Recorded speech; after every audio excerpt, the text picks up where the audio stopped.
It was supposed to be a straightforward move. A cost-cutting measure targeting winter fuel payments, sold to the public as necessary budgetary tightening. But as the chilly months settle in and families brace for energy costs, Labor's bold choice has come back to haunt them in a way no one could have predicted. When Labor first announced their intent to re-evaluate the winter fuel payment system, the plan was met with mixed responses. Some were supportive, trusting the party's commitment to fiscal responsibility. But for many, the prospect of losing support during the coldest time of year was a bitter pill to swallow. And now, just as winter begins, an unexpected backlash has erupted, leaving Labor leaders, including Kier Starmer, in a political storm. So, what went wrong? And how did a cost-saving measure spiral into one of Labor's most contentious policies this season? For weeks, it seemed Labor had underestimated the impact. While politicians argued policy details in Westminster, households across the country started to feel the chill. Rumors began swirling that Labor's cuts might mean certain groups, including some of society's most vulnerable, would struggle to afford basic heating. For many, this policy became personal. Suddenly, it wasn't just numbers in a budget, it was a question of warmth, safety, and survival through a hard winter.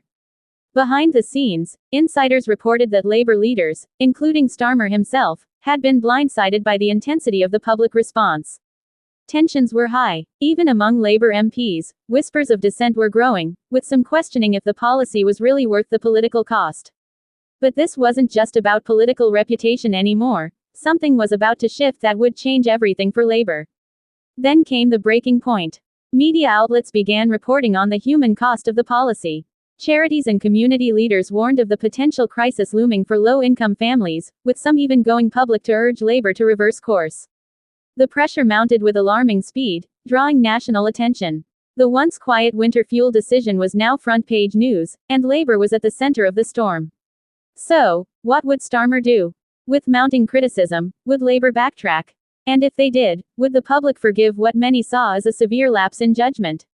In an unexpected turn, Starmer took to the podium, addressing the nation. Apologies were offered, explanations made. Labor would be re-evaluating their decision, taking measures to ensure support for those most affected. But the fallout wasn't over. Could this crisis be contained, or would it leave lasting scars? With public confidence shaken and Labor in damage control, the road ahead remains uncertain. As the winter deepens, one question looms large over Westminster. Has this misstep reshaped the public's view of Labor? Or will Starmer's swift response be enough to weather the storm? One thing is clear, as winter settles in, so does the political chill,